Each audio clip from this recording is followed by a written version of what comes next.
malagim Pasaway!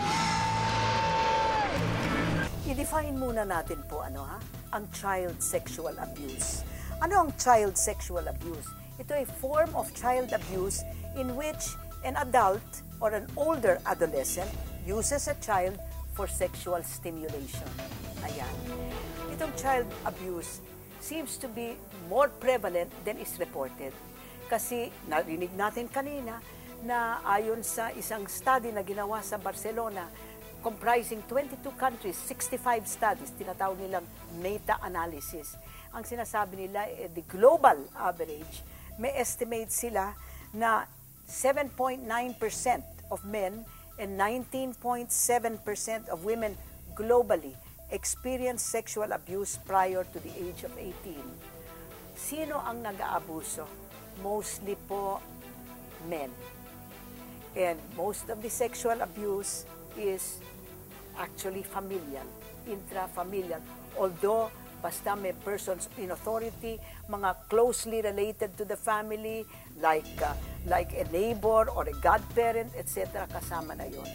At sinasabi nila na talagang very, very large underreporting ang nangyayari kasi nakakahiya. Hanggang ngayon po, nakakahiya.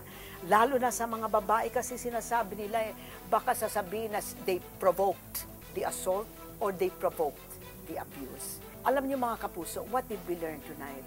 That one can get over the sexual abuse trauma if one has plenty of support, if one has plenty of prayers, and one has plenty of willpower. Ayan ang kailangan, hindi ba?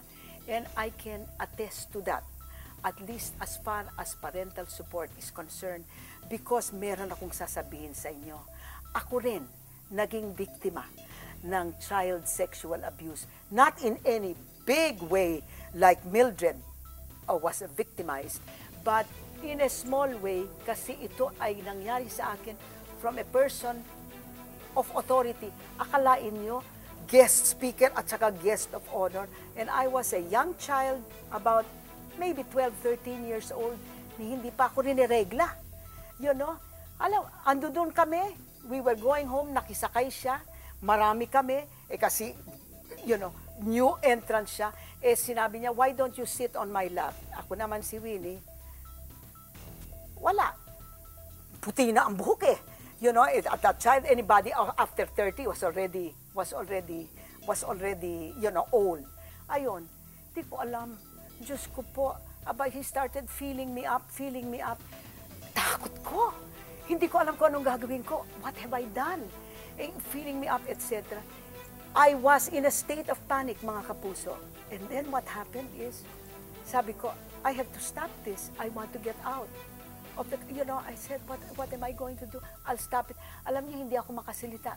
First time nung lumabas, sabi ko, parang, And then lumabas. Sabi ko, please stop the car. Ayon. And this is what happened, ha? The moment I said, please stop the car, sabi niya, why? What happened? What happened? Sinabi ko, I just want to get down. Or I want to have this man get down. Nako. Ayan. May dalawang teacher na ando doon. Naku, tinignan sila. Pinababa nila yung lalaki. And then they said, Winnie, what happened? I said, you know, he was feeling my breasts. I had no breasts at the time, so obviously he was a pedophile. Hindi ba? He was feeling, and I did not know what to do, and I felt so bad na hindi ko alam kung you know, gaano katagal nangyari, but it could not have been more than 3 or 4 minutes before I finally had the nerve to come out. Can you imagine? Can you imagine? A lot of people will just take it and naku, nakakahiya, etc., etc. Alam nyo, hinatid ako sa bahay ng dalawang teacher na yon. We were plenty in the car, pero hinatid ako sa bahay. Kinuwento nila sa tatay ko at saka sa nanay ko. This is where the support comes in. At that time, feeling guilty ako, maybe I did something that because he was the guest speaker and the guest of honor. My parents talagang no questions asked. Gustong sunggaban ng tatay ko. But the man came the next day. My father almost killed him. But violence, first sinabi niya, hindi, you know, parang nag-exaggerate lang ako, etc. Sabi ng tatay ko, aside from trying to sexually exploit my daughter, you are telling me that she is a liar? Naku, nagkwan. Alam nyo, he not only was an acquaintance of my father, he was the son of a friend of my father's. Dumating yung parents nung lalaki. He was an older man, nakabarot saya pa sila, etc. What I really must tell you was that it was the support of my parents that made me strong and made me feel that no, I did not have any fault in this. Kasi ang nangyayari sa biktima, they always feel that's guilty. But because of that strong support, wala akong ka-guilt. As a matter of fact, ang galing-galing talaga ng father and mother ko. Sinabi nila sa akin, Winnie, do you want us to file a case against this man? Because it is your decision. You want to punish him? We will punish him. And I said, no, it's done, finished.